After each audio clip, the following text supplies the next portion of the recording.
দাবিটা তুলছি আপনার জন্য ভাই। আপনি বলুন তো, আপনি কলকাতায় গেলে এখান থেকে একদিন কামাই হচ্ছে রোজ, কলকাতায় গিয়ে দালালদের খপ্পরে পড়ে যাচ্ছেন। মুখ্যমন্ত্রী নিজে বলছে তার ট্রিটমেন্ট ভালো হচ্ছে না, তাহলে ট্রিটমেন্টের অবস্থা কোথায়? যেটা সব থেকে বড় সমস্যা সেটা কি হয়, বেড পাওয়া যায় না। ভুল বলছি ভাই? এটা বাজাতে কত টাইম লাগে? 1 সেকেন্ডও নয়, মাইক্রো সেকেন্ডে এটা তো সমাধান হয়ে যাবে। বেড পাওয়াটা এটাতে সমাধান হয়ে যাবে, কোনো কালোবাজারি হবে না। কিন্তু মমতা ব্যানার্জি করবে না। নওশাদ সিদ্দিকী আইএসএফ যুক্তি দিচ্ছে, এখানে ব্লক হসপিটাল থেকে শুরু করে সাব ডিভিশন, জেলা হসপিটাল থেকে শুরু করে কলকাতার বড় বড় হসপিটালে ইন্টারনেটের মাধ্যমে অনলাইন করে দাও এবং হসপিটালগুলোর সামনে ডিসপ্লে বোর্ড লাগিয়ে দাও। খেল খতম। দালালা দালালি করতে পারবে ভাই? দালালি না করলে মমতা ব্যানার্জির দলের লোকেরা বাঁচতে পারবে তো? টাকা তো খোঁজ নিয়ে দেখুন, হয়তো কালীঘাটাও যায়, দালালির টাকাটা ওখানে আর যাবে না। আমরা চাই মানুষ পরিষেবা। কি হবে? আপনি ব্লক হসপিটাল থেকে শুরু করে কলকাতার হসপিটাল পর্যন্ত হসপিটালের সামনে বড় বড় ডিসপ্লে বোর্ড থাকবে। আইসিইউ, সিসিইউ, যত রকমের বেড আছে, মেল ফিমেল, কত বেড খালি আছে, টোটাল বেড কত আর কত খালি আছে, হসপিটালের সামনে ডিসপ্লে থাকবে। আর ইন্টার একটা ওয়েবসাইট থাকবে। কি হবে তাহলে? আপনি এখান থেকে রুগীতে নিয়ে যাচ্ছেন, গিয়ে কলকাতায় গিয়ে হন্য হয়ে ঘুরতে হচ্ছে। দালালকে 10,000, 20,000, 50,000 টাকা না দিলে ভর্তি হচ্ছে না। আপনার দালালের পিছনে যাবেন, আপনার হাতে ইন্টারনেট আছে, দেখে নিলেন। আর জিকল হসপিটালে এমার্জেন্সি বেডের ক্ষেত্রে বা ট্রমা কেয়ারে, আপনার এতে পিজিতে ট্রমা কেয়ারে কটা বেড খালি আছে, আপনি দেখে নিলেন 10টা বেড খালি আছে। আপনি তো গিয়ে ডাক্তারকে চেক করতে পারবেন, দেখুন 10টা বেড খালি আছে, আমি রুগী এসেছি, আমি ফার্স্ট এসেছি, আমাকে ভর্তি করুন। তাহলে দালালি হবে কি? হয় না। দালালি বন্ধ হয়ে যাবে। কিন্তু মমতা ব্যানার্জি আমাদের কথাগুলোকে নিতে চায় না। এগুলো বলে বলি ওনারা বলে নাকি আমি বিজেপির দালাল। আপনার কথা বলি বলি আমাকে বিজেপির দালাল বলছে। এবার আপনারা জবাব দেবেন যে ভাইজান বা আইএসএফ আমাদের কথা বলছে বলে ওকে মুসলমানদের দল বলে দেখে দেওয়ার চেষ্টা হচ্ছে, ওকে বিজেপি দালাল বলে ওকে অপমান করা হচ্ছে। এর জবাবটা আপনাদেরকে দিতে হবে। জবাবটা কিভাবে দেবেন? ও গালাগালি দিচ্ছে বলে আপনি দেবেন নাকি? না ভাই। ও মারছে বলে কি আপনি মারবেন? না। আপনার হাতে সর্বোচ্চ ক্ষমতা সংবিধান দিয়েছে, ভোটিং পাওয়ার। যখন সময় আসবে জবাবটা ভোটের মাধ্যমে দিন। ওদের হাত থেকে স্বাস্থ্য থেকে শুরু করে কর্মসংস্থান থেকে শুরু করে যে দায়িত্ব আছে সেটা তুলে নিয়ে অন্যজনকে সুযোগ দিন। আশা করছি এটা হবে তো নাকি ভাই? হবে তো? একবার সুযোগ যদি পাই বুঝিয়ে দেবো, তোলাবাসী থেকে শুরু করে সবটাই বন্ধ হয়ে যাবে। শেষের দিকে এসেছি, প্রশাসন বন্ধুদের জন্য কথা বলি। দেখুন, আমার প্রশাসনের বন্ধুদের না মন্দিরের ঘন্টা হয়ে গেছে। দেখবেন মন্দিরে গেলে সবাই একবার করে দেবেন ঘন্টা বাজিয়ে দেয়। যে পুজো করে বা দেখতে যায় সেও করে, আর যে স্পেশালি পুজোর জন্য গেছে সেও ঘন্টা বাজাবে, আর যে ঘুরতে গেছে সেও। এখন তো ফ্যাশন হয়ে গেছে, মন্দিরে গিয়ে মসজিদে গিয়ে ছবি তুলছে, সেলফি তুলছে। আরে এখানে প্রার্থনা করার জায়গা রে ভাই। মানে এত নোংরামি চলে গেছে, মন্দির মসজিদ কিছু বাদ দিচ্ছে না, যে সেলফি উঠছে, নামাজ পড়তে পড়তে ছবি তুলছে। আরে ছবি ইন্টারনেটে ভাইরাল হয়েছে, ও শেষদায় গিয়েছে সবাই, ও দেখি এরকম ভাবে মাথা ধরে ছবি তুলছে, পুজো করছে সেখানেও ছবি তুলছে। মানে এটা কি নোংরামি ভাই? এগুলো আমি পছন্দ করি না। ধর্মস্থান যেন প্রার্থনা করতে গিয়েছি, একটা আবেগ আছে, সেখানে গুলো থেকে এগুলো দূরে থাকা দরকার বলে আমি মনে করি। যাক, কি বলতে যাচ্ছিলাম? পুলিশ প্রশাসন আমার ভাইদেরকে কিভাবে, ওরা তো আমাদেরই পরিবারের সন্তান।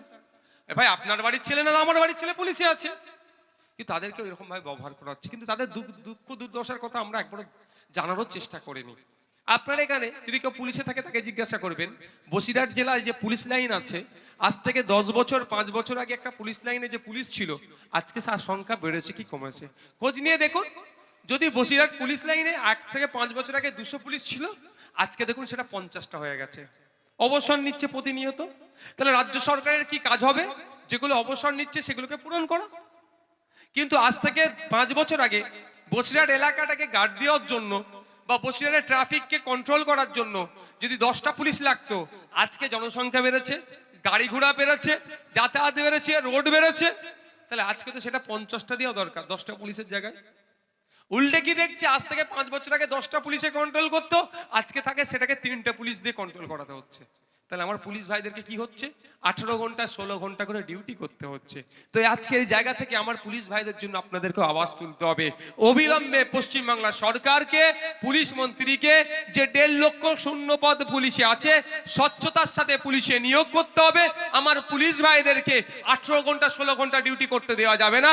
যাদের যে স্বল্প পিরিয়ডে যে ডিউটি করছে তাদেরকে সেই ডিউটির ব্যবস্থা করে 1.5 লক্ষ শূন্য পদ পূরণ করে এবং ডিএর যেটা বকেয়া বাকি আছে সেটা তাদের বুঝিয়ে দিতে হবে। আজকের এই মঞ্চ থেকে আমরা আওয়াজ তুলছি। সহমত নাকি ভাই? পুলিশ তো আমাদের পরিবারের সন্তান। আর সিভিক ভলেন্টিয়ার তাদের অবস্থা তো আরো খারাপ। যত রকম কাজ তাদেরকে দিয়ে করিয়ে নিচ্ছে। একটা কনস্টেবলের থেকে কোনো অংশে তারা কাজ কম করছে না। মাত্র 9,300 টাকা মাইনে। ভাই চলবে? হ্যাঁ ভাই চলবে? 9,300 টাকা মাইনে হয়? হবে ভাই বলুন না? তো তাদেরও সমকাজে সমবেতন দিতে হবে। শেষ করব, লিডার কাকে বানাবেন এ কথা বলে দিয়ে আমি শেষ করছি।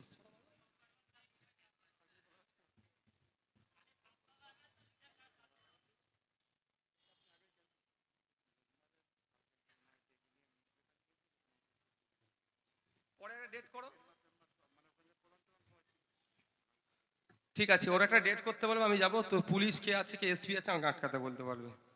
এত ভয় খাওয়ার কি আছে কিছু বুঝতে পারি না। বাঘ না ভাল্লুক আমি খেয়ে নেবো? হ্যাঁ হাবাসপুরে ওর কারো বাড়িতে খাবার দাওয়াত আমাকে দিতে বলবে, আমি ডেট দিয়ে দেবো। ঠিক আছে, লড়াই করতে হবে। ওই মুচলেখা দিয়ে কিচ্ছু হবে না। কি বললাম? ওই মুচলেখা দিয়ে কিচ্ছু হবে না। ওর মুচলেখা খাওয়া দাওয়ার পরে না হিন্দুস্তানি টিস্যু পেপার, জানো কি জিনিস? হিন্দুস্তানি টিস্যু পেপার কাকে বলে জানেন? আমি আজমির শরীফে গিয়ে জানতে পেরেছিলাম যে হিন্দুস্তানি টিস্যু পেপার কি রে? পেপার কাটা পেপার হয় না যে খবর কাগজ কেটে দেয় পুরাতন, বলছে Hindustani tissue paper. Hindustani tissue paper মানে খাওয়া দাওয়ার পরে হাত মুছে ফেলতে লাগে। ও যে তুমি যেটা উসিনা আইসি কোন কাকে কোন চামচা কাকে দিয়েছো তৃণমূলে, ও হি টিস্যু পেপারের মতো কাজ লাগবে, হাতে নিগড়ে ফেলে দেবে। যাও ওকে বলে দেবে, ওই আইসি কে বলে দেবে যে করেছে কোন অফিসার, বলে দেবে ভাইজান বলেছে তোমার বাড়িতে আমার খাবারের একটা দাওয়াত দিয়ে আমি আসবো, কি কর মাইল লাল আছে রুখতে বলবে, রুখবো, দেখবো। তবে আমার ডেটটা জেনে নেবে ভাই। প্রোগ্রাম থাকলে আমি হয়তো বাঁকুড়ায় প্রোগ্রাম আছি, তোমার বাড়িতে আসতে বলবে, হবে না। ঠিক আছে? তো কথা হচ্ছে, কি বলতে যাচ্ছিলাম, না নেতার কাকে তৈরি করবেন। আমি একটা উদাহরণ দিয়ে শেষ করবো। আপনার এখানটা এটা কি, এরকম বিধানসভা?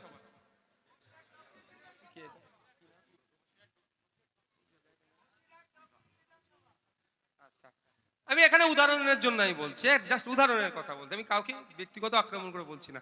এখানকার আপনি কাউকে ভোট দিয়ে জিতিয়েছেন, সে গাড়ি নিয়ে কোথায় যাচ্ছে?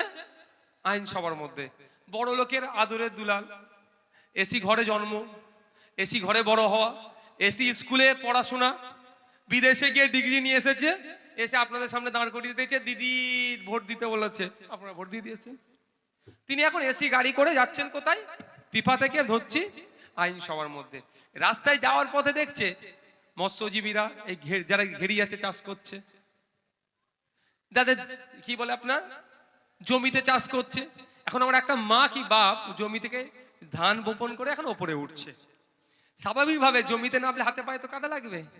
উনি তো আদরের দুলাল, উনি তো জন্ম এসি রুম থেকে শুরু করে পড়াশোনা বিদেশ থেকে সব করে নিয়ে এসেছে। এই তো মাটির সাথে সম্পর্ক নয়।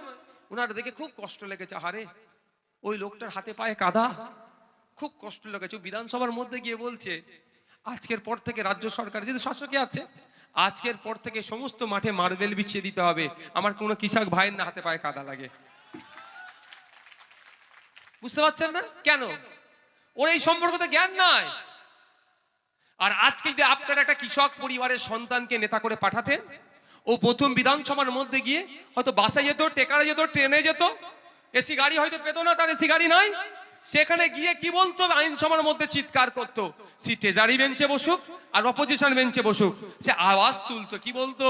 যে পশ্চিম বাংলায় 80 লক্ষ হেক্টর কৃষি জমি আছে, সেখানে কৃষকদের মাত্র মাসিক গড় আয় পরিবার পিছু 7,000 টাকার কম কেন?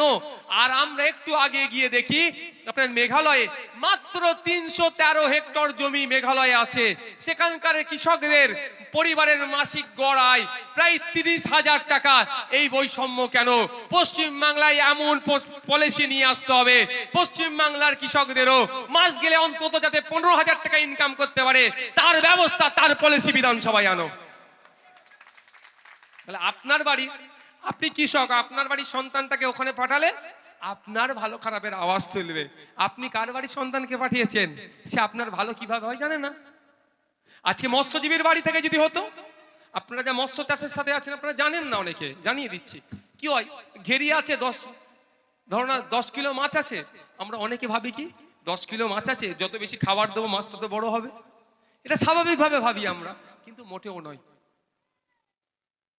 সবের একটা তো সায়েন্টিফিক একটা গ্রাউন্ড আছে। গবেষণা করে বলছে 10 কিলো মাছ থাকলে 2 কিলো মাছের খাবার দাও, তাহলে মাছটা দ্রুত বাড়বে। আর আমরা কি মাছ বাড়ানোর জন্য 10 কিলো মাছের খাবার দিচ্ছি, তাহলে 8 কিলো মাছের আমরা খাবারে এক্সট্রা দাম আমাদের খরচ হয়ে যাচ্ছে। তো আমরা বিধানসভার মধ্যে গিয়ে ইন্ডিয়ান সেকুলার ফ্রন্ট আমাদেরকে পাঠিয়েছে, আমাকে সংযুক্ত মোর্চার হয়ে অবশ্য তখন লড়াই করেছিলাম, আজও আমি সংযুক্ত মোর্চার বিধায়ক বলি, ইন্ডিয়ান সেকুলার ফ্রন্টের আমি চেয়ারম্যান। আমি গিয়ে বিধানসভার মধ্যে বা আমরা গিয়ে এই দাবিগুলি তুলি যে বিজ্ঞানসম্মতভাবে কৃষকদেরকে চাষ করার ব্যবস্থা সরকারকে নিতে হবে, যাতে করে আগামী দিনে কৃষকদের মাসিক গড় আয় বাড়ে, তার পলিসি সরকারকে নিয়ে আসতে হবে। এই আওয়াজটা আমরা তুলছি, এই জন্যই আমাদের উপরে এত রাগ। তাই আপনাদের বলবো আগামী দিনে পঞ্চায়েতের মেম্বার থেকে শুরু করে এমপি পর্যন্ত জনদরদি যে হবে, যে জনগণের কথা ভাববে, তাকে তুলবেন। অন্যথায় কি হবে, সে তো পাকা বাড়ি, দোতলা বাড়ির মালিককে আপনি পঞ্চায়েতের মেম্বার বানিয়েছেন, ও আবাস যোজনার টাকা মারবে না তো কি? যার মাটির ঘর চাল দিয়ে পানি পড়ে সে টাকা মারবে? যার বাড়ির চাল দিয়ে পানি পড়ে সে যদি পঞ্চায়েতের মেম্বার হয়, তার হাতে যদি আবাস যোজনার নামে লিস্ট করার দায়িত্ব দেওয়া হয়, সে বুঝতে পারবে সে কত কষ্টে দিন যাপন করে। যখন বর্ষার বৃষ্টি হয়, তার বাড়িতে বৃষ্টির পানি পড়ে, সুতরাং সে কষ্টটা বুঝতে পারবে। তার হাতে ক্ষমতা আছে, তার বুথের যে সর্বোচ্চ গরিব সর্বপ্রথম তার নামটা এন্ট্রি করবে। কোনো বিত্তশালী দোতলা বাড়ি মানুষের নাম সে আবাস যোজনায় ঢুকাবে না। আবাস যোজনা নিয়ে আগামী দিনেও কোনো দুর্নীতি হবে না। আর আমরা নেতা কাকে বানিয়েছি? যার 4 চাকা আছে, যার লরি আছে, তাকে নেতা বানিয়েছি। সে তো তুই মাল খাচ্ছে, আর যারও আবার 4 চাকা আছে তার নামে বাড়ি করে দিচ্ছে, আর প্রকৃত গরিবরা বাড়ি পাচ্ছে না। তাই আগামী দিনে নেতাটাকে ঠিক মানুষকে নির্বাচিত করুন।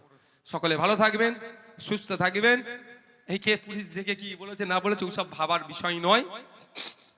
ওষুধ কাকে কোথায় দিতে হবে সে পুলিশকে আমরা বুঝে নেব, আপনারা কেউ আইন হাতে তুলে নেবেন না। এটা বর্ডার স্টেট, আবার বর্ডার ডিস্ট্রিক্ট। আপনাদেরকে অনুরোধ করব, কোন রকম এই বড় আপনাদের আশপাশে কোন রকম যদি মনে হয় যে অন্য জায়গা থেকে লোকটা এসেছে এখানে আছে, কেউ বলতে পারে কলকাতায় ট্রিটমেন্টের জন্য এসেছি, কদিন এদিকে থাকবো বলে এরকম থাকতে পারে যে তোমাদের এখানে 2000 টাকা ভাড়া দিচ্ছি, 1 মাস থাকবো, আমি এই বাঁকুড়া থেকে এখান থেকে ট্রিটমেন্ট করতে এসেছি বা শিলিগুড়ি থেকে এসেছি, কলকাতায় প্রচুর ভাড়া নেয়, এখানে থাকবো। আপনি হয়তো ভাববেন বেচারি 2000 টাকা দিচ্ছি, আমার তো ভালোই হলো, এই ঘরটা ফাঁকা আছে। মোটেও ভুল কাজ করতে যাবেন না। বড় কোনো অঘটন ঘটিয়ে দিলে সে তো অঘটন ঘটে পালাবে, দায়ী কি হবে? আপনার ঘরে ছিল, আপনি দায়ী হয়ে যেতে পারেন।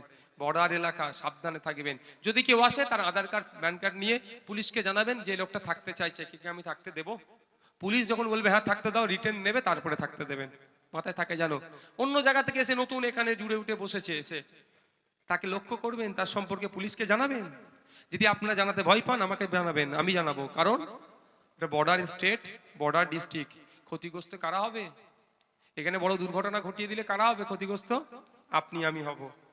তো সুতরাং সজাগ সতর্ক থাকবেন, কোন রকম অপ্রীতিকর ঘটনা এখানে ঘটতে দেবেন না। মাথায় থাকবে তো সকলের?